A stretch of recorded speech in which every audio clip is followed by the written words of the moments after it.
Other for mummy her video imra. Eya Ghana jollof aso Hobson adoye so. Osi Hobson yati ase say ye mama Samira free Ghana. Onkoto dynamite so the baby kumo o my Ghana for wo na oti o my Ghana no and now wo na so ye so called Ghanaian no wo and akoto dynamite so the ikoku enkofo wo kwahye ebusuafo ase wo kwahye ukromfo nyina ase Samira de nhu so Mumi yankwa ni enkote Ghana jollof o japa also go Hobson so o si Hobson eh so bo mi din o wa mumi din o mi nu mienu app yi so prepare wo ho Hadia Samira nkwasi afotia na wonti o e na agimi 40 ne nsa wonhunu Dr. Kwame Nkrumah ne yiri won free Ghana baabia won ka Ghana kasa bia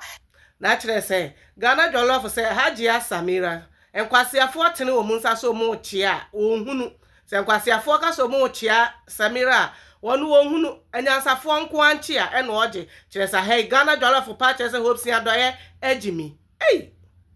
Nenso so Ghana for di tum se obebu amamu pa enu ti ye da kro de si wo se ne birthday ye de kai kro nyina ne wiase nyina e ma ne holiday e wo Ghana se bi na Dr. Alhaji Mahmoud Bawumia ye de ne beba be ye nkai dum ama Ghana emfa wo ne ba bi a ne yiri firi na ne yiri na wo ka se wo free Ghana no wo so akoto dynamite wo Ghana kro bi so wo na wo free Ghana no wotimi fa dynamite se wo koto e de akum nipa kwasia wo so free Ghana no wo tam dynamite e wo die wu e wo krom Woni no wan enim nyansa wo chimi nti won se nka wo a wo krom na wote no ka wo kokum nipa enne hwede wanim aye panyimu wa ye se chimifo na se woni atade ade ko program kra mi hu sha atade hye wa wo de na ma yi ase ase wo twitwa chese me dwen ho a me nta yare fo pa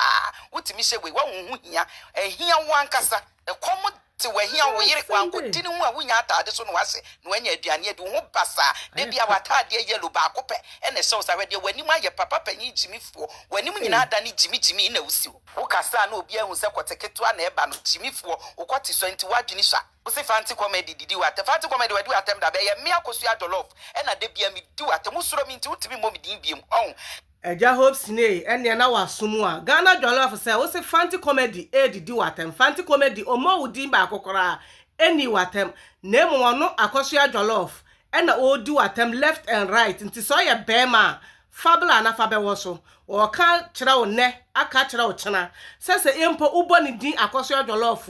se wa mo obedi watem akopim se Yesu beba ana obedi watem akopim se obenya ne nkrachi akọ because woni nimi enu de mo entokwa kire se wona abeka se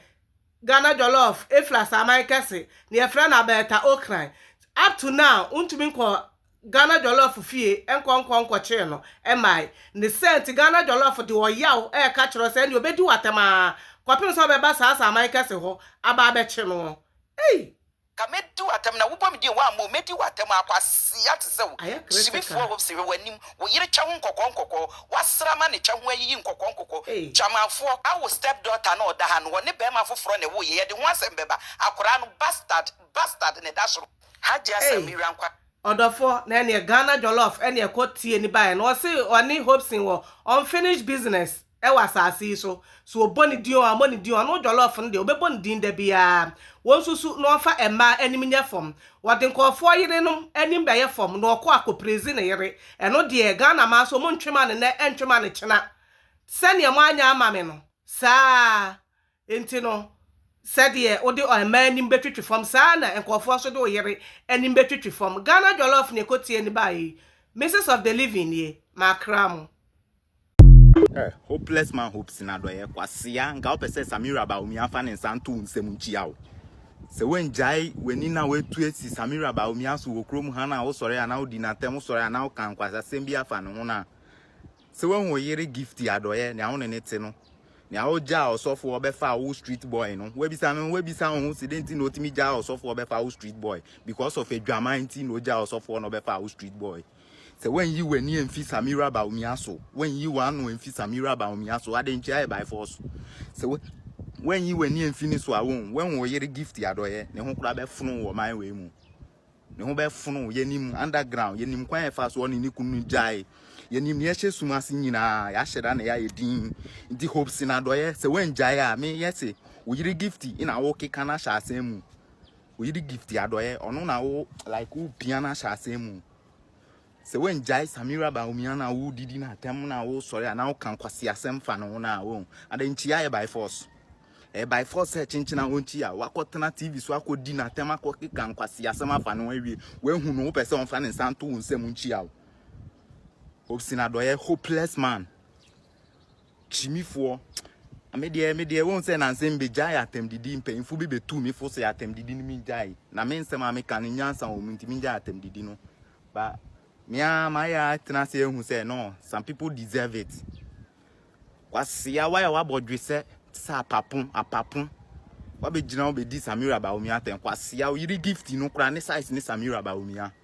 O yiri gift. Che say krom ha de mi hu. Omo di ba omi aten say Samira ba omi aten ni nyina so ye ni papa bia kwasi ya fon ko a. Jimmy fo o ba be di. Stay away from Samira Baumia. It's a warning. So, person on way gift not nadia. You nim quite fast one in Ikuni Jai. You nim the Sumasi na. Indifferent natural fee Samira Baumia. Esa can be fun on away no say. See a fool.